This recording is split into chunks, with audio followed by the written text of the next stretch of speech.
Hello everyone, जितने भी students SSC JE की प्रिपरेशन कर रहे हैं तो आप जैसा कि जानते हैं कि नोटिफिकेशन आ चुका है। नोटिफिकेशन आने के बाद आज से अगर मैं डे काउंट करूं, आज का दिन तो खत्म हो गया। 65 या 66 डेज आपके पास में बचे हुए।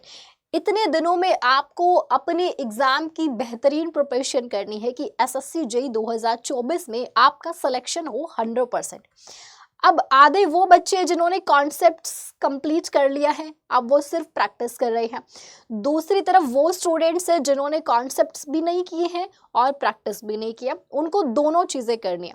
आज के इस वीडियो में मैं आपको बताऊंगी current affairs and static GK के बारे में कि कौन कौन से टॉपिक्स आपके एग्जाम में पूछे जाएंगे। दोनों तरह के स्टूडेंट्स के लिए वो इम्पॉर्टेंट रहेगा। अगर आपने कॉन्सेप्ट्स नहीं पढ़ा है, कैसे करना है, ये वीडियो के लास्ट में बात करेंगे, ठीक है। तो जैसा कि आप जानते हैं, जो पेपर 1 होगा आपका, जिसमें अगर मैं सिर्फ जनरल अवेयरनेस की बात करूं तो 50 क्वेश्चंस आपके एग्जाम में पूछे जाएंगे। 50 क्वेश्चंस का वेटेज रहेगा यहाँ पर एंड 50 मार्क्स का रहेगा, ठीक है। जनरल इंटेलिजेंस रीजनिंग भी 50 का आने वाला और 100 आपका टेक्निकल पार्ट्स रहेगा, ठीक है। तो अब बात करते हैं कि जनरल अवेयरनेस में क्या चीज़ें आएंगी। करंट अफेयर्स आएगा, static GK, history, geography, polity, science, ये सारी चीज़ें रहेंगी इसके अंदर। इकोनॉमिक्स भी रहेगा। 2 घंटे का टाइम मिलेगा आपको इसके अंदर। और आप देखते हैं कौन कौन से टॉपिक्स यहाँ पर आपको कवर करने हैं। ये वो टॉपिक्स रहेंगे जहां से 100% आपके एग्जाम में क्वेश्चन बनेगा ही बनेगा, ठीक है। ओके, सो देखिए यहाँ पे general knowledge and current affairs रहेगा। इंपॉर्टेंट डेज एंड डेट्स यहाँ पर थोड़े कम चांसेस होते हैं, ठीक है। यहाँ से थोड़ा कम चांसेस होते हैं क्वेश्चन आने के, बट ये टॉपिक आपके सिलेबस में है। हिस्ट्री से क्वेश्चंस आएंगे, बुक्स एंड ऑथर से क्वेश्चन आएंगे, नेशनल मूवमेंट हो गया, अवार्ड्स एंड ऑनर हो गया, बजट एंड 5 ईयर प्लान से क्वेश्चन आएगा, जनरल पॉलिटी से आएगा। करंट अफेयर्स में नेशनल एंड इंटरनेशनल न्यूज़ दोनों कवर करनी है। इंडियन इकोनॉमी से क्वेश्चन आपका किसी साल आता है तो किसी साल नहीं आता, ये भी हर साल नहीं पूछा जाता। एक तो ये वाला पार्ट हो गया और एक ये वाला पार्ट, इसको छोड़कर बाकी सारे टॉपिक्स तो आपके पूछे जाएंगे। कैपिटल्स ऑफ इंडिया, कोई भी स्टेट दे दिया, उसकी कैपिटल पूछ ली। मणिपुर की कैपिटल बताओ क्या है, नागालैंड की कैपिटल बताओ क्या है, उसका फॉर्मेशन ईयर भी पूछ सकता है आपसे। इंटरनेशनल एंड नेशनल ऑर्गेनाइजेशंस पूछ ली, आपसे पूछ लिया गया वर्ल्ड ट्रेड ऑर्गेनाइजेशन का हेडक्वार्टर कहाँ, WHO का कहाँ पर है, इंटरनेशनल मॉनेटरी फंड को कब बनाया गया, इसमें कितने मेंबर्स आते हैं, इसके हेड कौन है, ऐसे क्वेश्चन बन सकता है। साइंस इन्वेंशंस एंड डिस्कवरीज हो गया, साइंस टेक्नोलॉजी, स्पोर्ट्स हो गया। अब मैं डायरेक्ट टॉपिक्स पर आती हूँ कि करंट अफेयर्स में एग्जैक्टली कौन से टॉपिक्स आएंगे। ये तो मैंने आपको एक मोटा मोटा बता दिया, बट एग्जैक्टली आपको वो टॉपिक्स अब मैं बताने जा रही हूँ जहां से 100% एक एक क्वेश्चन आपके शिफ्ट में आ सकता है, ठीक है। मतलब आएगा, 100% का मतलब है आएगा, किसी ना किसी शिफ्ट में यहाँ से आपसे क्वेश्चन ज़रूर पूछा जाएगा। तो देखिए यहाँ पर बात करेंगे हम अपॉइंटमेंट्स। ये तो नहीं कहती हर शिफ्ट में आएगा, लेकिन किसी ना किसी शिफ्ट में अपॉइंटमेंट का क्वेश्चन जरूर पूछा जाएगा 100%। अवार्ड्स एंड ऑनर, यहाँ से भी क्वेश्चन आएगा। बुक्स एंड ऑथर से क्वेश्चन आएगा। स्कीम्स यानी कि योजनाएं, योजनाएं जरूरी नहीं है कि 2024 की पूछे। अच्छा, एक चीज याद रखना, करंट अफेयर कितने साल का आएगा, 2 इयर्स का, 2 साल का करंट अफेयर। जब 2023 का एग्जाम हुआ था एसएससी जेई का, इसमें 2 साल का करंट अफेयर पूछा गया था, ये हमने देखा। इसीलिए इस बार भी आप 2 साल का करंट अफेयर तैयार करके जाएंगे, क्योंकि हो सकता है इस बार भी 2 साल का पूछ लिया जाए आपसे, ठीक है। इसके अलावा लेटेस्ट लॉन्चिंग्स, जो भी नई लॉन्चिंग्स हुई हैं, जैसे कि अभी C vigil application Election Commission of India ने लॉन्च की, कुछ एप्लीकेशन सुप्रीम कोर्ट ने लॉन्च करी है ना, कुछ पोर्टल्स गवर्नमेंट ने लॉन्च करे, स्टेट गवर्नमेंट्स ने कुछ लॉन्च किया। तो ऐसी चीज़ें भी एग्ज़ाम प्रॉस्पेक्टिव से इम्पॉर्टेंट रहेगी। अवार्ड्स भी ज़रूरी नहीं कि 2024 का ही आए, आपसे कुछ भी बुक्स, इतिहास की बुक्स पूछी जा सकती है। राज तरंगिणी किसने लिखा है ना, मेघदूत की बुक्स के बारे में पूछ लिया जाए, सॉरी कालिदास की बुक्स के बारे में पूछ लिया जाए, तो वो प्राचीन इतिहास की भी आ सकती है, लेटेस्ट भी आ सकती है। इसके ऊपर मैं सेशन करा दूंगी आपको, इन सभी के ऊपर टॉपिक वाइज मैं आपको सारा जो कंटेंट है वो अवेलेबल करा दूंगी, ठीक है। इसके अलावा पर्सन्स इन न्यूज़, जैसे कि पर्सन से जो भी पर्सन न्यूज़ में रहे, फॉर एग्जांपल अभी फ्रांस के प्रेसिडेंट इमैनुअल मैक्रोन जो भारत आए थे रिपब्लिक डे पर एज अ चीफ गेस्ट, इस तरह से जो भी पर्सन न्यूज़ में रहे वो आपसे पूछे जा सकते हैं। जितनी भी समिट्स हो गई, जैसे कि G20 की समिट हो गई, क्वाड समिट हो गई, है ना, G7 हो गया, तो समिट्स के ऊपर क्वेश्चन आएगा। ओके, COP28 पर क्वेश्चन आ सकता है, COP29 कहाँ पर होगी, COP30 कहाँ पर होगी, इस तरीके से। इलेक्शन कमीशन पर 100% क्वेश्चन बनेगा किसी ना किसी शिफ्ट में, क्योंकि अभी लोकसभा की इलेक्शंस होने वाले हैं, 19 अप्रैल से ये शुरू हो जाएंगे, लेकिन क्वेश्चन तो अभी बन सकता है। ठीक है, इलेक्शन कमीशन पूछ लिया। अभी 2 अपॉइंटमेंट हुई हैं इलेक्शन कमिश्नर्स की, सुखबीर सिंह संधू को अपॉइंट किया गया, गणेश कुमार को अपॉइंट किया गया, उनके नाम पूछे जा सकते हैं, चीफ कौन है वो पूछे जा सकते हैं।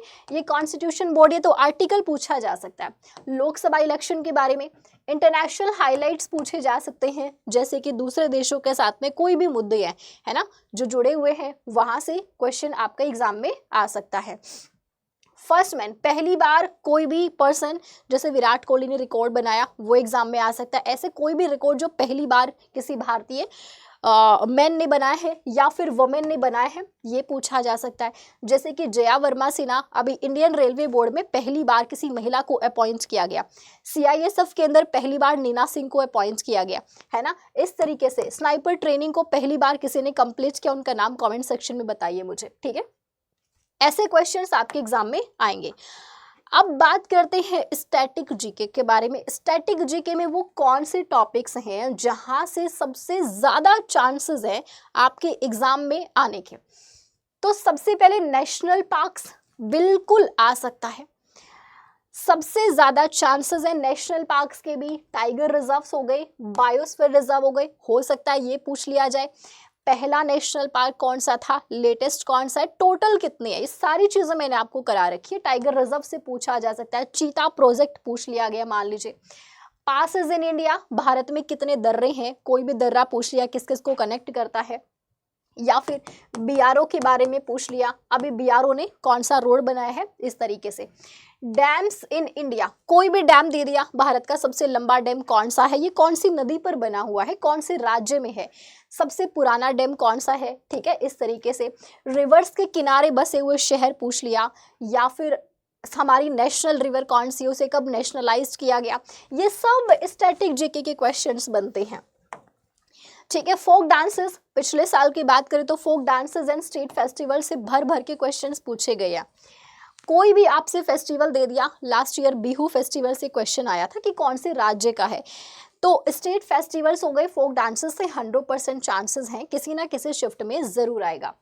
हेडक्वार्टर्स पूछ लिया, किसी भी कंपनी का या ऑर्गेनाइजेशन का कोई भी हेडक्वार्टर पूछ लिया, यूनाइटेड नेशंस का हेडक्वार्टर कहाँ है बताइए, है ना, ICC का हेडक्वार्टर कहाँ है बताइए, तो इस तरीके से क्वेश्चन बन सकता है। BCCI का हेडक्वार्टर पूछ लिया जाए, इलेक्शन कमीशन ऑफ इंडिया का हेडक्वार्टर पूछ लिया जाए।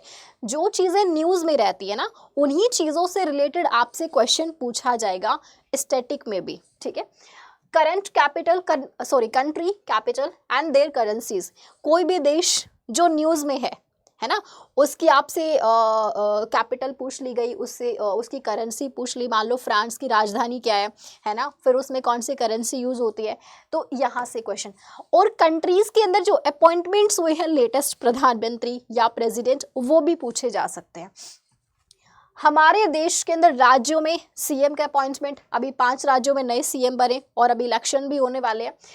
गवर्नर भी कुछ बदले गए हैं तो उनके नाम पूछे जा सकते हैं। ठीक है, तो भी 5 राज्यों के नए CM बने हैं, वो ज़रूर आपको याद करके जाने, और उसके अलावा सभी राज्यों के CM और गवर्नर आपको टिप्स पे याद होने चाहिए। ठीक है, ये एक ऐसा टॉपिक है जो 2023 SSC JEE के एग्ज़ाम में हर एक शिफ्ट में पूछा गया था। म्यूजिक से जुड़ा हुआ कोई भी क्वेश्चन, फॉर एग्जाम्पल आपको क्वेश्चन दे दिया गया, उस्ताद बिस्मिल्लाह खान जो हैं, इनका नाम कौन से म्यूजिकल इंस्ट्रूमेंट के साथ में जुड़ा हुआ है, ये क्या बजाते हैं, किस घराने से हैं, या फिर इनको कौन सा अवार्ड मिला हुआ है। इस तरीके से कोई भी क्वेश्चन पूछा जा सकता है। मैंने आपको एनालिसिस कराया, एग्जाम हॉल शो में आपने देखा होगा, ऐसे क्वेश्चंस बहुत ज़्यादा पूछे गए, हर एक शिफ्ट में आया है। ये टॉपिक आपको बिल्कुल भी नहीं छोड़ना है। अब सवाल ये आता है कि सारी चीज़ें हम कवर कैसे करेंगे। तो देखो, सारी चीज़ों को कवर करने के लिए, करंट अफेयर्स के लिए मैंने आपको बताया 2 ईयर्स का करंट अफेयर आपको कवर करना है। इसके लिए आपको क्या करना है, मेरे डेली वाले सेशंस वो आपको देखने। डेली सुबह 8 बजे होता है, जिसमें मैं प्रीवियस रिवीजन भी कराती हूँ। लेकिन जो पहली बार अब शुरू कर रहे हैं जो बच्चे प्रिपरेशन, उन्हें क्या करना है, मेरी जो प्रीवियस वीडियोज उसमें मंथली सेशन देख लेना। क्या? मंथली सेशंस देख लेना, ठीक है। लेकिन उसके बाद डेली वाले सेशंस आपको जरूर देखने, जो अभी लाइव चल रहे हैं उनको मत छोड़िएगा, ओके। इसके अलावा स्टैटिक जीके की बात करेंगे तो स्टैटिक जीके में टॉपिक वाइज लेकर आ रही हूँ, लेकिन फिर भी मैं आप लोगों को बुक भी प्रेफर कर दूंगी। अगर आप चाहें तो ये बुक ले सकते हैं, स्पीडी के नाम से आती है, स्टैटिक जीके के लिए बहुत अच्छी बुक है, आप ये ले सकते हैं। लेकिन ये सिर्फ हिंदी में मिलती है, इंग्लिश में भी इसका वर्जन अब आ गया है, बट उसमें थोड़ी मिस्टेक्स हैं तो देख के करना, ठीक है। हिंदी में कोई मिस्टेक नहीं है, वो बिल्कुल ठीक है। अब वो बच्चे जो ये कहते हैं कि मैम ये current affairs and static GK तो ठीक है, लेकिन हमारे कॉन्सेप्ट्स क्लियर नहीं है, हमें शुरुआत से कॉन्सेप्ट्स पढ़ना है। बिकॉज अगर आप बिना कॉन्सेप्ट्स के डायरेक्ट आप सेल्फ स्टडी करते हैं या प्रैक्टिस करते हैं तो डेफिनेटली आप उसमें हार जाएंगे, क्योंकि बिना कॉन्सेप्ट्स पढ़े आप क्वेश्चन प्रैक्टिस करोगे तो आपको वो चीज़ें याद ही नहीं होंगी, ठीक है। तो चलिए मैं आपको बताती हूँ कि कैसे आप कॉन्सेप्ट्स क्लियर कर सकते हैं। अडर 24/7 पर बहुत सारे बच्चे आप ही के जैसे जो हमारे साथ में ऑलरेडी जुड़ चुके हैं। तो आपको सिंपली करना क्या है, अडर 24/7 की एप्लीकेशन पे जाना है। जैसे आप एप्लीकेशन पे जाते, अडर 24/7 टाइप करना है गूगल क्रोम पे जाके, फर्स्ट वाली वेबसाइट पे जाके आपको क्लिक करना है। देन आप देखेंगे सबसे ऊपर लिखा हुआ है ऑल कोर्सेज, यहाँ पे जाना है। उसके बाद आपको जाना है एजेई का सेक्शन जो आपको यहाँ पर मिलता है। देन आपको देखना है कि कौन सी ब्रांच से हैं आप, सिविल से हो, मैकेनिकल से, इलेक्ट्रिकल से, जिस भी ब्रांच से हैं आप वहाँ पर क्लिक कर देंगे। फॉर एग्जाम्पल मैंने सिविल पे क्लिक किया। उसके बाद देखो एसएससी जेई की ही सिर्फ प्रिपरेशन कर रहे हो तो आपको एसएससी जेई पे क्लिक करना है। अगर आपको लगता है कि आप मल्टीपल काफ़ी एग्जाम्स की प्रिपरेशन एक साथ कर रहे हैं और सारे बैचेस को एक्सेस करना चाहते हैं, सभी में क्लासेस देखनी है आपको, तो आप महापैक ले सकते हैं जिसमें आपको सारे बैचेस का एक्सेस दिया जाएगा। जैसे कि मैंने इस पर क्लिक किया, ठीक है। इसमें आपको टेक नॉन टेक दोनों मिलेगा, पूरी टीम मिलेगी। इसमें 4000 से ज़्यादा टेस्ट सीरीज मिलेंगी आपको, ई बुक्स मिलेंगी, स्टडी मटेरियल, पीडीएफ सब कुछ मिलता है। मैंने इसके ऊपर क्लिक किया, नीचे आपको सारी डिटेल्स दी हुई मिलेंगी इसकी। बाय नाउ पे जाना है। देन एक डिस्काउंट कोड आपसे पूछा जाएगा, यहाँ पे फिल करना है Y774। जैसे ही आप Y774 फिल करके अप्लाई करते हैं तो आप देखेंगे जो अमाउंट है वो कितना हो गया है, सिर्फ 1800 रुपीज़। और ये सिर्फ लिमिटेड टाइम के लिए है, ये मैक्सिमम डिस्काउंट है गाइस, क्योंकि अभी मंथ एंड चल रहा है और मंथ एंड पर आपको दिया जा रहा है डिस्काउंट Y774 कोड पर दिया जा रहा है। इस कोड पर 1800 एंड डबल वैलिडिटी, 80% का ऑफ मिल गया, 81 भी मिल जाएगा अगर आप ये एप्लीकेशन से परचेज करते हैं। डबल वैलिडिटी का फ़ायदा ये है, सिलेक्शन के बाद आप एक अच्छी रैंक के लिए दोबारा पढ़ना चाहें तो आपको दोबारा पैसे नहीं खर्च करने पड़ेंगे। इसी में आप नेक्स्ट रैंक और अच्छी रैंक या और किसी एग्ज़ाम के लिए भी प्रिपरेशन कर सकते हैं, या फिर आपका कोई भी भाई बहन रिलेटिव भी इसी से आगे कंटिन्यू कर सकता है। इसके अलावा कोई भी डाउट है, कुछ भी पूछना है किसी चीज़ के रिगार्डिंग, बैच के रिगार्डिंग, सिलेबस के रिगार्डिंग, तो आप इसी वीडियो के नीचे कमेंट सेक्शन में मुझसे पूछ सकते हैं। तो मिलते हैं नेक्स्ट वीडियो में। डेली सुबह 8 बजे करंट अफेयर की क्लास होती, तो प्लीज़ उसको मिस मत कीजिएगा। आप डेली वाले सेशंस में आइए, इसमें आपको रिवीजन फॉर्मेट में सब कुछ मिलता है। इसमें हिस्ट्री, ज्योग्राफी, पॉलिटी भी कवर हो जाएगा, क्योंकि मैं एक न्यूज़ से जुड़े हुए जो भी पॉलिटिकल या उसका जो हिस्टोरिकल फैक्ट होता है वो भी क्लियर करती हूँ, ठीक है। तो इस तरीके से डेली सेशंस में आपकी काफ़ी सारी चीज़ें कवर हो जाती हैं। तो मिलते हैं नेक्स्ट वीडियो में। Take care, bye bye.